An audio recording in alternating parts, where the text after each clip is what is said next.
নমস্কাৰ আমাৰ ডিজি music YouTube চেনেলৰ সকলো গুণগ্ৰাহী শ্ৰোতাক পুনৰবাৰ আমাৰ চেনেললৈ মই দীৰ্ঘজ্যোতিয়ে স্বাগতম জনাইছোঁ। আজি আমি আপোনালোকৰ মাজলৈ লৈ আহিছোঁ আন এক ব্যতিক্ৰমধৰ্মী ভিডিঅ'। ব্যতিক্ৰমধৰ্মী বুলি কোৱাৰ কাৰণ এইয়ে যে প্ৰতিবাৰেই আমি আপোনালোকৰ মাজলৈ লৈ আহোঁ বিভিন্ন পাঠ, দিহানাম, প্ৰাৰ্থনাকে ধৰি বহুতো ভিডিঅ' কণ্টেণ্ট। কিন্তু এইবাৰ আমি আপোনালোকক দেখুৱাব খুজিছোঁ এক বিশেষ শিৱ মন্দিৰ। যিহেতু আমাৰ ঘৰ চৰাইদেউ জিলাৰ সোণাৰীৰ দাঁতিকাষৰীয়া এনে বহুতো অঞ্চল আছে যি প্ৰাকৃতিক সৌন্দৰ্যৰে ভৰি আছে। তাৰ মাজতেই আমাৰ সোণাৰীৰ পৰা প্ৰায় 14 কিলোমিটাৰ নিলগত থকা এই শিৱ মন্দিৰ ভাগৰ চৌদিশে থকা প্ৰাকৃতিক সৌন্দৰ্য যথেষ্ট মনোমোহা। আজি শাওণ মাহৰ এই সোমবাৰৰ দিনটোত আমি সপৰিয়ালে যাত্ৰা কৰিছোঁ বাউলী পুখুৰী নামেৰে খ্যাত এই ঠাইডোখৰৰ 22 নম্বৰ শিৱ মন্দিৰ ভাগলৈ। প্ৰভু মহাদেৱক এভাগী সেৱা আগবঢ়োৱাৰ মানসেৰে আমি যাত্ৰা কৰিছোঁ আৰু লগতে আপোনালোক সকলোকে ভিডিঅ'ৰ জৰিয়তে মন্দিৰ ভাগ দৰ্শন কৰোৱাবলৈ মোৰ যথেষ্ট হেঁপাহ আছিল। ইতিমধ্যে আমি আমাৰ চেনেলৰ দুটি ভিডিঅ'ৰ কামো সেই শিৱ মন্দিৰ ভাগতেই সম্পন্ন কৰিছিলোঁ। আপোনালোকে যদি আমাৰ সেই ভিডিঅ' দুটি চাইছে তেন্তে নিশ্চয় গম পাইছে যে মই কোনকেইটা গীতৰ কথা কৈছোঁ। তথাপি এই ব্লগটোৰ শেষত মই আপোনালোকৰ মাজলৈ আগবঢ়াই দিম সেই গীতকেইটিৰ কিছু অংশ। ইতিমধ্যে আমি আহি আজি এই শিৱ মন্দিৰ ভাগত উপস্থিত হৈছোঁহি।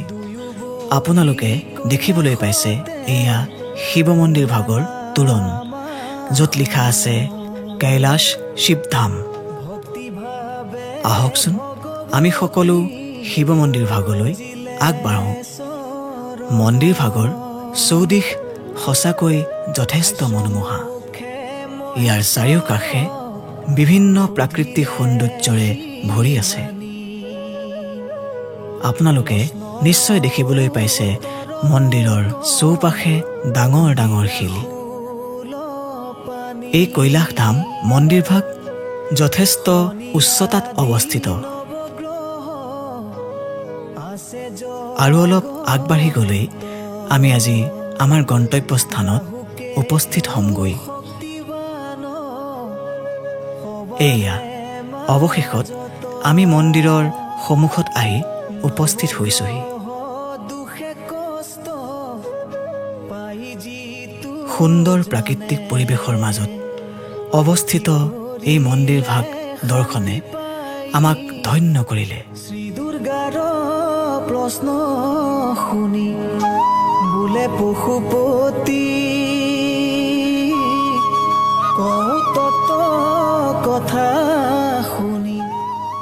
মন্দিৰৰ ভিতৰত আছে প্ৰভু মহাদেৱৰ শিৱলিংগ, পূজাৰী আৰু লগতে কেইবাগৰাকীও ভক্তপ্ৰাণ ৰাইজ। সকলোৱে চাকি বন্তি আৰু ধূপ জ্বলাই প্ৰভু মহাদেৱৰ আৰাধনাত ব্যস্ত।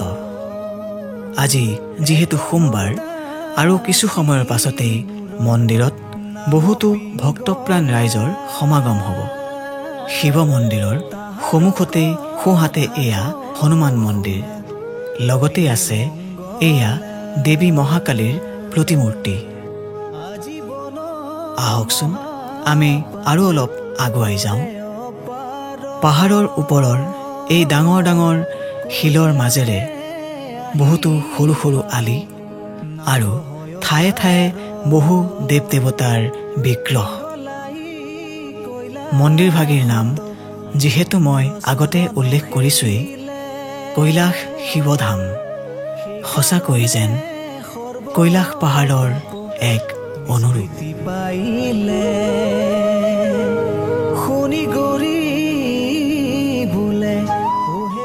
কিছু দূৰ আগবাঢ়ি অহাৰ পাছত এয়া আমি দেখিবলৈ পাইছোঁ শিৱপুত্ৰ প্ৰভু গণেশৰ প্ৰতিমূৰ্তি। আজি মোক সেই কথা পশুপতি তোমাৰ আৰু এয়া নাগৰাজৰ এক প্ৰতিমূৰ্তি। এয়া মা দুৰ্গা আৰু এয়া মা শীতলা দেৱীৰ প্ৰতিমূৰ্তি। প্ৰভু মহাদেৱৰ ওচৰত সেৱা লৈ এতিয়া আমি পুনৰ ঘৰলৈ উভতিবলৈ সাজু হৈছোঁ।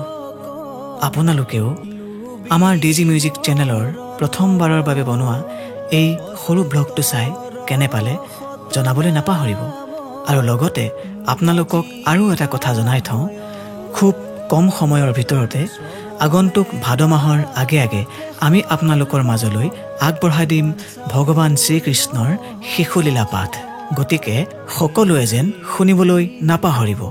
তেন্তে আজিলৈ বিদায় মাগিছোঁ। পুনৰ লগ পোৱাৰ প্ৰতিশ্ৰুতিৰে ধন্যবাদ। দয়াৰ সাগৰ প্ৰভু